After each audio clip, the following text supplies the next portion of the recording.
हरि ओम. अमृतानुभव योगदास श्री जय गणेश जोशी यांचे प्रवचन. अध्याय 7.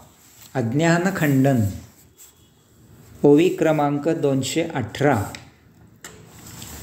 दोरा सर्पा भासा साचपणे दोरू का जैसा, द्रष्टा दृश्य जैसा द्रष्टा साचू.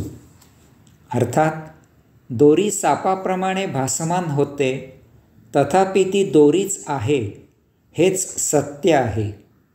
याचप्रमाणे दृश्य द्रष्ट्याप्रमाणे भासमान होत असले तरीही द्रष्टाच सत्य आहे.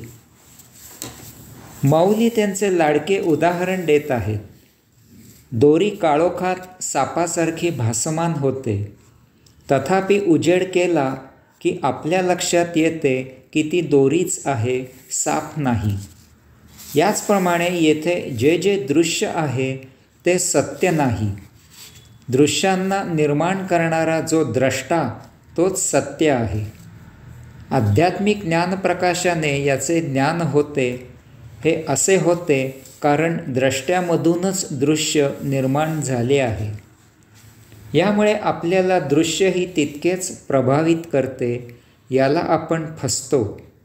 तथापि आध्यात्मिक ज्ञानाने यातील फरक लक्षात येतो आणि त्यायोगे आपल्याला सत्य ज्ञान होते की दृश्याने आपण सुखदुःख उपभोगतो आणि यामुळे आपण कधीही आनंदात जगत नाही.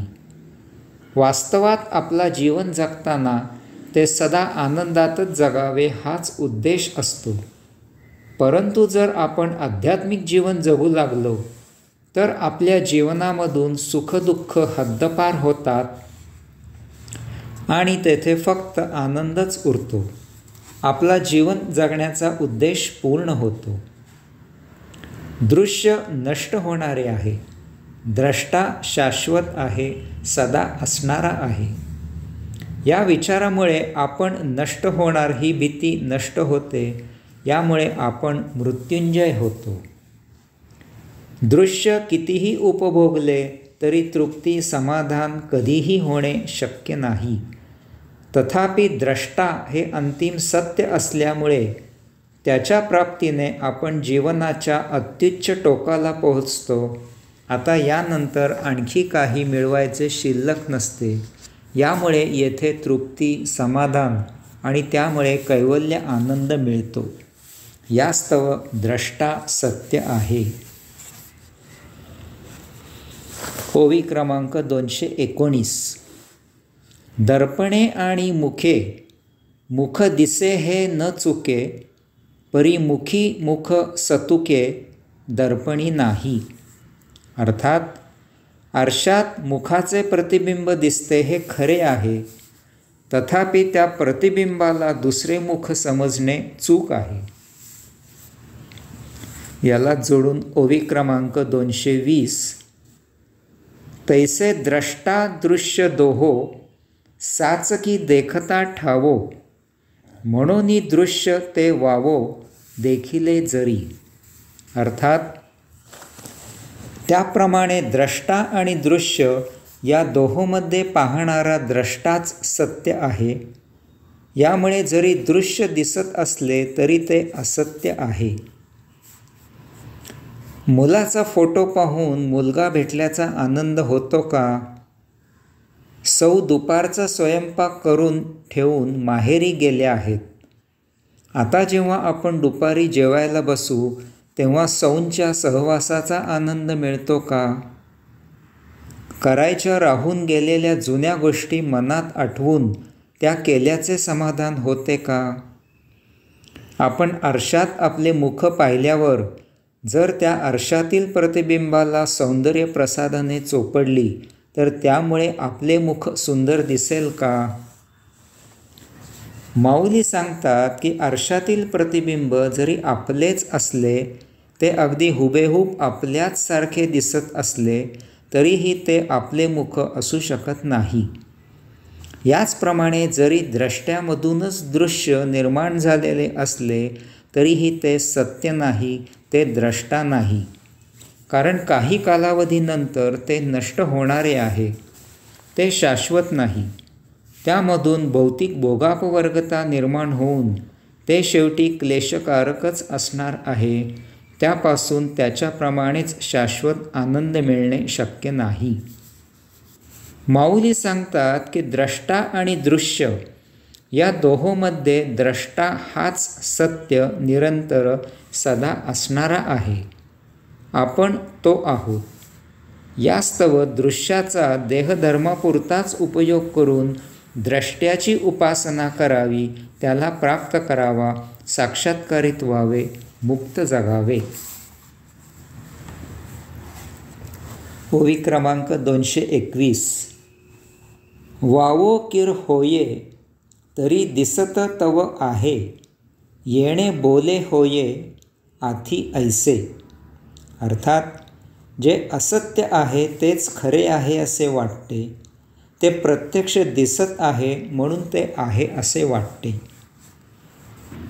आपला देह जड आहे असे कितीही सांगितले तरी ते पटणे शक्य नाही, कारण तो प्रत्यक्ष हालचाल करताना, काम करताना, विचार करताना, बोलताना, खाता पिताना इत्यादी दिसतो आणि चांगला जाणवतो. यामुळे जे असत्य आहे तेच सत्य आहे असा आभास होतो, कारण तसे ते प्रत्यक्ष दिसत असते. तथापि त्या कठपुतळ्या बाहुल्या असतात ना, तसे हे आहे. त्या बाहुल्या नाचताना दिसतात, परंतु त्यांना दोऱ्या बांधून त्यांना नाचवणारा पडद्याआड असतो, तो दिसत नाही. बाहुल्या तेवढ्या दिसतात. तसेच देहाचे आत देहाला चेतना देणारा अंशात्मा असतो. त्यामुळे हा जडदेह जीवित असल्यासारखा दिसतो, तथापि वस्तुस्थिती वेगळी आहे. त्याची हालचाल, त्याचे जीवित असणे त्याच्या आत असलेल्या अंशात्म्यावर अवलंबून आहे. यास्तव माऊली पुढील ओवीत सांगतात की ओवी क्रमांक 222. तरी आन आनाते देखो न होय देखते, तरी मानू येते देखिले ऐसे. अर्थात जर एका सत्याने दुसऱ्या सत्याला पाहिले तर ते पाहिले असे होईल. तथापि दृश्य दिसत असले तरी त्याचे बाबतीत तसे मानू नये. माऊली सांगतात की जर तेथे दोन सत्य असतील तर एका सत्याने दुसऱ्या सत्याला पाहिले असे होईल. उदाहरणार्थ, जर बाळूने साळूला पाहिले तर आपण असे म्हणू शकू की एका सत्याने दुसऱ्या सत्याला पाहिले. परंतु द्रष्टा आणि दृश्य यांचे बाबतीत तसे होणे शक्य नाही. दृश्याला पाहणे म्हणजे केवळ पाहणे इतपतच त्याला किंमत आहे. ते पाहणे सत्याला पाहणे नाही. बाहुल्या पाहणे हे निश्चितच पाहणे आहे, परंतु त्या जिवंत आहेत असे पाहणे असत्य आहे. तेव्हा जरी देह हालचाल करत असला तरी ते सत्य नाही. आतील अंशात्मा त्याला सोडून गेला की त्याचे कलेवर होतो, तो निचेष्ट होतो. यास्तव येथे सर्व काही एकमेव आत्मपरब्रह्म स्वरूपच आहे. येथे त्याशिवाय अन्य काहीही नाही. दृश्य जरी सचेतन आहे असे वाटत असले तरी तो आभास आहे. त्या दृश्यात आत्मपरब्रह्म आहे म्हणून ते सचेतनाचा आभास करते, म्हणून दृश्याला द्रष्टा मानू नये. आपल्यासाठी भौतिक वस्तुजगत हे केवळ देह जीवित ठेवण्यापुरतेच आहे. त्याशिवाय तमाम अन्य वस्तुजगत हे आपल्यासाठी केवळ साक्षी राहून अवलोकन करण्याच्याच लायकीचे आहे. ते आपल्या कामाचे नाही. त्याच्या भोगापवर्गतेला आकृष्ट व्हायचे नाही, मोहाला बळी पडायचे नाही. हरिओम.